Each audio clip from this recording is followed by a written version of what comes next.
En 2002, la loi démocratie de proximité confie aux régions une nouvelle compétence. Je vais mettre aux voix le projet de loi relative à la démocratie de proximité. Créer et gérer des réserves naturelles régionales. Le scrutin est clos. Avec la publication du décret en 2005, une nouvelle page de la protection de la nature s'ouvrait. L'Assemblée nationale a adopté le projet de loi. En 2025, l'esprit de la loi est toujours vivant, celui d'une gouvernance régionale de proximité. Depuis 20 ans, la compétence des régions en matière de réserves naturelles régionales a montré toute sa pertinence, son agilité et son efficacité pour mener cette politique primordiale de protection de la biodiversité et du vivant. Une réserve naturelle, c'est avant tout un engagement. Protéger, connaître, transmettre. Ces espaces vivent grâce aux acteurs locaux, aux collectivités, aux régions.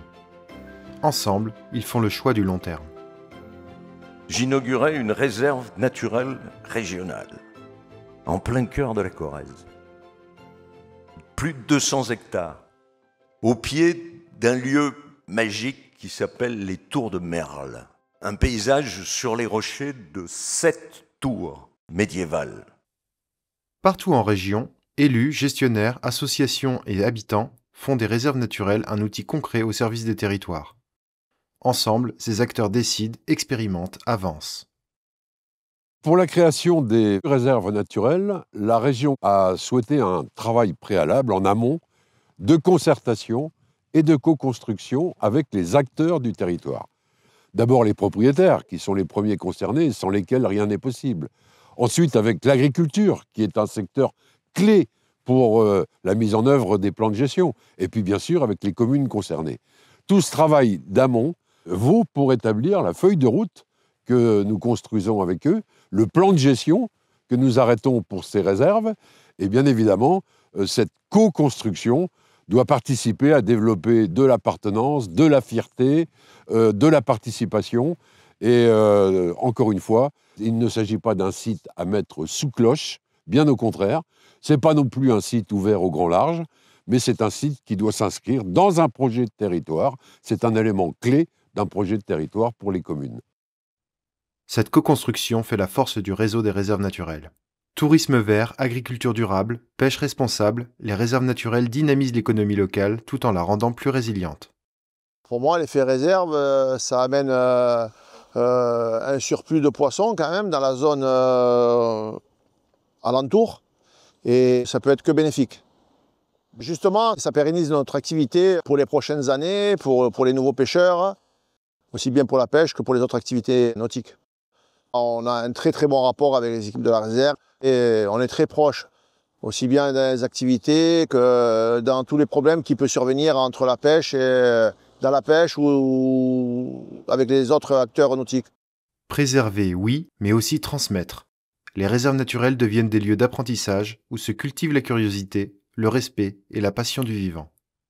Les RNR ont évidemment un rôle très important dans la transmission des savoirs, puisque ce sont des lieux d'excellence où la biodiversité, où la nature est remarquable. Et ce sont des lieux où tous les publics, des plus jeunes aux moins jeunes, peuvent venir observer, découvrir et ensuite avoir envie de transmettre.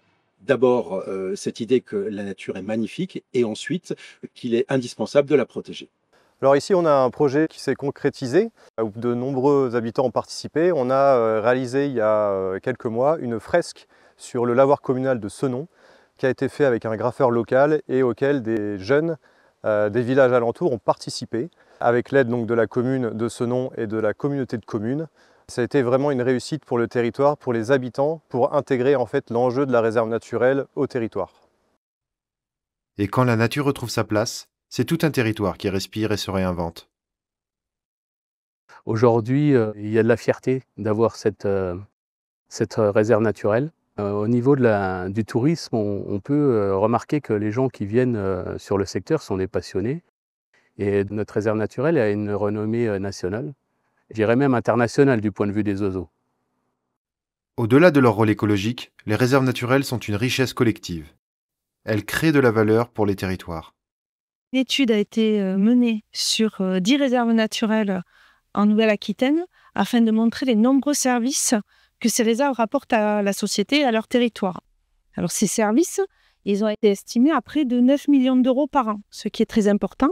70% de ces services concernent les services de régulation, c'est-à-dire la régulation du climat, la limitation des risques naturels, comme le risque incendie. Et donc, il est très important de les prendre en compte dans les politiques publiques afin de vraiment leur donner leur juste valeur. Parmi ces bénéfices rendus au territoire, il y a aussi les services culturels. Cela concerne les retombées économiques et touristiques notamment, mais aussi tout ce qui concerne l'éducation, la formation. Reconnaître cette valeur à la nature est vraiment très important. Ces réserves naturelles contribuent fortement à l'amélioration de la qualité de vie des citoyens sur leur territoire. Il est primordial de préserver la nature aujourd'hui afin que ça ne coûte pas plus cher à la société plus tard. Préserver la nature, c'est aussi anticiper les défis à venir. Grâce à l'engagement des régions et des acteurs locaux, les réserves naturelles sont devenues de véritables laboratoires d'avenir. Aujourd'hui, notre réseau compte 365 réserves naturelles. Ces outils, réserves nationales, régionales et de Corse, font, avec la diversité de leurs gestionnaires, la force de notre réseau. Les régions se sont emparées de manière très volontariste de l'outil réserve naturelle régionale, et ceci sans financement dédié. En 20 ans, elles ont créé pas moins de 188 réserves naturelles régionales. Et ce n'est pas fini, de nouveaux projets sont envisagés dans les plans d'action territoriaux de la stratégie nationale des aires protégées. Donner aux régions les moyens d'agir, c'est renforcer notre capacité collective à protéger notre patrimoine commun. Un des premiers leviers pour renforcer cet outil, ce serait de conférer des ressources propres aux régions, qui actuellement n'en ont pas pour la mise en œuvre de cet outil-là. Ça leur permettrait de renforcer leur action vis-à-vis des gestionnaires pour protéger ces espaces de biodiversité, et ça leur permettrait de renforcer l'action sur le terrain. Du local à l'international, un même cap. Protéger, restaurer, transmettre. Dans les 20 prochaines années, l'outil réserve naturelle régionale aura une place essentielle à trouver dans les politiques d'aménagement du territoire, mais également en tant que solution fondée sur la nature pour rendre les territoires plus résilients au changement climatique, mais aussi comme espace de nature de proximité pour nos concitoyens. Les États s'engagent. Protéger 30% de la planète d'ici 2030. La France s'engage pour 10% de son territoire en protection forte. Les régions, elles, ont déjà montré la voie. Grâce aux réserves naturelles régionales, cet avenir se construit ici, dans nos territoires.